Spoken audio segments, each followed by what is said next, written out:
कौन सी वो गलतियां हैं जिन्हें करने के बाद नकारात्मक शक्तियां हमारे शरीर पर कब्जा कर लेती हैं और हमें बर्बाद कर देती हैं।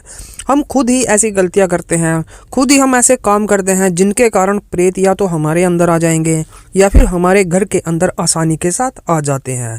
प्रेत का हमारे घर में आना कोई उसका अपना स्वभाव नहीं है, यह हमारी ही गलतियों के कारण होता है। कई बार हमारे साथ ऐसा होता है कि जैसे जो हमारा घर होता है वो या तो किसी हॉस्पिटल के नज़दीक होगा या किसी रेलवे ट्रैक, जो रेलवे लाइन, रेल की पटरियाँ होती हैं उसके नज़दीक होगा, या फिर किसी शमशान भूमि या शमशान घाट के आसपास होता है। तो अगर ऐसे जगह पर आपका घर है तो आपको कुछ ज़्यादा ही सावधानियां बरतनी होंगी, तब जाकर आप भूत प्रेतों से अपने घर को मुक्त कर पाओगे। अगर ऐसी जगह पर आपका घर है तो आज मैं आपको कुछ ऐसी चीज़ें बताऊंगा जो आपको करनी ही करनी है और जिनके कारण आपका भूत प्रेतों से बचाव ज़िंदगी भर तक होता रहेगा। तो कौन सी हैं वो चीज़ें, जानने के लिए आप इस वीडियो को लास्ट तक ज़रूर देखो और वीडियो अच्छी लगे तो चैनल को भी सब्सक्राइब ज़रूर कर दीजिएगा। अब भक्तों, सबसे पहले देखिए कि अगर आपका घर किसी हॉस्पिटल के नज़दीक है, हॉस्पिटल मैंने क्यों बोला सबसे पहले वो जानिए। देखिए, हॉस्पिटल में कई ऐसे केस आते रहते हैं, जैसे किसी का अचानक से एक्सीडेंट हो गया या फिर किसी को कोई दिल का दौरा पड़ा या कोई भी बीमारी लगा ले जो मौत के रास्ते तक जाती है।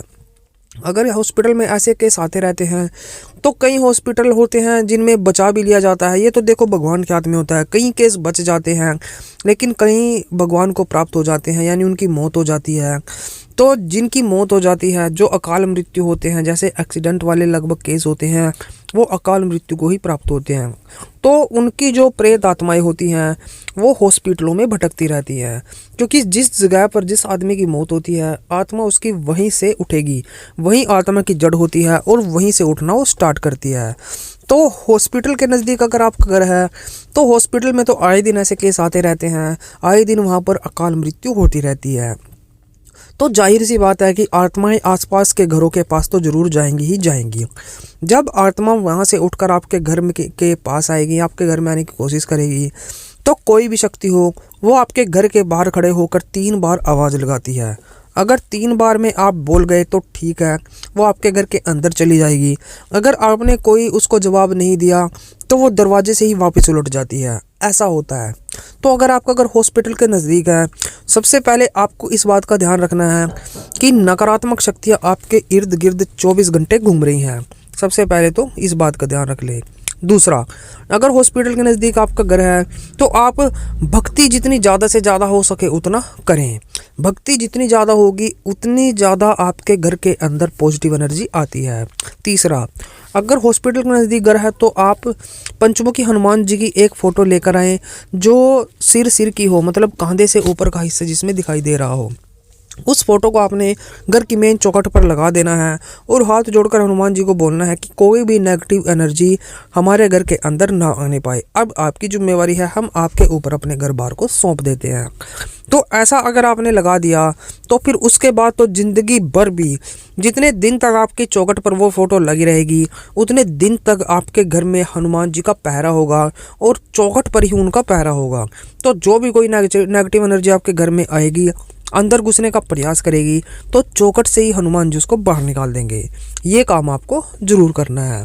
दूसरा, अगर आपका घर किसी शमशान भूमि या शमशान घाट के नज़दीक पड़ता है तो तब भी जाहिर सी बात है कि काली शक्तियों का आवागमन वहाँ आपके घर के आसपास लगा रहेगा। तो आपको थोड़ा इस चीज़ का भी ध्यान रखना है कि शमशान घाट के नज़दीक अगर आपका घर है तो सबसे पहले तो आप पंचमुखी हनुमान जी की फ़ोटो भी ज़रूर लगा ले। ये आपने तीनों केस में करना है, ये तो आपको लगानी है। दूसरा, अगर आपको लगता है कि कोई नेगेटिव एनर्जी आपके घर में आ गई है तो सबसे पहले आपने उसका इलाज करना है। इलाज करने के लिए जो उपाय है वो मैंने अपने चैनल पर डाल रखे हैं, आप और वीडियोस देख सकते हो, उनके माध्यम से आप पता लगा सकते हो। शमशान भूमि से कई सारी नेगेटिव एनर्जियाँ उठती हैं। कई तांत्रिक ऐसे होते हैं जो शमशान से ही क्रियाएँ करते हैं। तो क्रियाएं करते समय वो जो नेगेटिव एनर्जी है उसको उठाते हैं और किसी के पास भी भेज देते हैं। तो शमशान भूमि में बहुत सारी ऐसी नेगेटिव एनर्जियाँ होती हैं जो आसपास के घरों में जगह ढूंढती हैं, क्योंकि इनको भी खाना चाहिए, रहने के लिए अच्छी जगह चाहिए, ऐसा होता है। मुक्ति नहीं चाहिए, कई बार होती है मुक्ति चाहिए होती है, कई आत्माओं को मुक्ति नहीं चाहिए होती है। तो जिनको नहीं चाहिए होती है वो इंसान के शरीर में रहकर भोग विलास को भोगते रहते हैं, तो वो आसपास के घरों को ही ढूंढते हैं। इसलिए अगर शमशान के नज़दीक आपका घर है तो सतर्क रहे। पंचमुखी हनुमान जी की फ़ोटो को अपनी चौकाट पर लगाए और उसके बाद भक्ति करते रहें। भक्ति बिल्कुल अटूट निश्चय से आपको करनी है। थोड़ा बहुत और उपाय ऐसे करते रहें जो भूत प्रेत को घर से बाहर निकालते हों। इससे भी आपको लगातार ज़बरदस्त फ़ायदा देखने को मिलेगा। तीसरा, अगर किसी रेलवे ट्रैक के नज़दीक है, रेलवे ट्रैक मैंने इसलिए बोला है क्योंकि रेलवे ट्रैक पर हमेशा होती ही अकाल मौतें हैं और वहाँ पर तो प्रेत आत्माओं का बहुत तकड़े वाला सिस्टम बनता है, क्योंकि वहाँ पर अकाल मौतें होती हैं, जवान मौतें होती हैं। तो उनकी जो प्रेत होते हैं, जो आत्माएं होती हैं, वे वहाँ पर भटकती रहती हैं और आसपास के घरों में अपने ठिकाने ढूंढती हैं। तो आपको इस चीज़ का भी ध्यान रखना है। अगर रेलवे ट्रैक के नज़दीक आपका घर है तो सतर्क रहे और अपने घर को भूत प्रेतों से बचाने के लगातार उपाय करते रहें। भक्ति जरूर करते रहें। भक्ति में इतनी ताकत होती है, आप हनुमान जी या फिर माता काली की भक्ति कर सकते हैं। कोई भी देवी देवता भूत प्रेत को इतनी जल्दी निकालने में सक्षम नहीं होता जितनी जल्दी माता काली और हनुमान जी किसी भी भूत प्रेत को आपके घर से या आपसे अलग कर देंगे। ये इतने पावरफुल होते हैं, ये दोनों देवता बहुत ज़्यादा पावरफुल है। ये बहुत ही जल्दी आपके घर से और आपके अंदर से प्रेत आत्मा को निकाल देते हैं। तो अगर रेलवे ट्रैक के नज़दीक है, शमशान घाट के नज़दीक है और हॉस्पिटल के नज़दीक है, इन तीनों के नज़दीक अगर आपका घर है तो घर की मेन चौखट पर आज ही पंचमुखी हनुमान जी की जो सर से ऊपर की, इसे कंधे से ऊपर की फ़ोटो है, वो सर वाली फ़ोटो वो आपने लगा देनी है। ये काम आपको ज़रूर करना है। अपने पितरों को अच्छी तरह से भोग प्रसाद लगाते रहे, पूजते रहे, कुल देवी कुल देवता को पूजते रहे। इन दोनों को भी साथ में लेके चलना बहुत ज़्यादा आवश्यक होता है।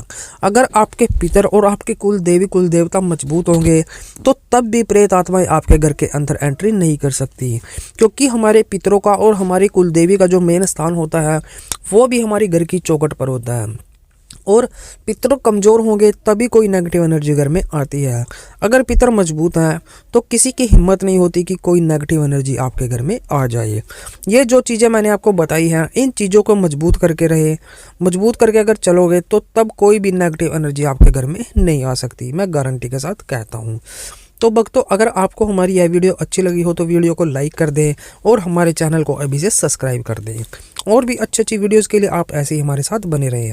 भक्तों, अगर आप भी भूत प्रेतों के चक्कर में फंस चुके हो और किसी तांत्रिक के चक्कर में फंस चुके हो तो तांत्रिक को वहीं पर छोड़ें और किसी अच्छे भगत को देखें, या भगत को भी नहीं देख सकते तो आप मेरे चैनल पर कई ऐसी वीडियोज़ पड़ी हुई हैं जिनसे आपका इलाज आसानी के साथ हो सकता है। आप उन वीडियो को देखें और बिल्कुल फ्री में आप अपना इलाज करें। आपको किसी के पास भी जाने की ज़रूरत नहीं पड़ेगी। तांत्रिक और ओझा बाबा जो भगत होते हैं वो सब पैसा ऐंठते हैं, इसलिए आप इनके चक्करों में ना पड़े और खुद से ही आप अपना इलाज करें। तो भक्तों, आप आज की वीडियो में बस इतना ही। मिलते हैं हमारी एक नई वीडियो के साथ। तब तक के लिए ओम नमः शिवाय, ओम नमः शिवाय, ओम नमः शिवाय।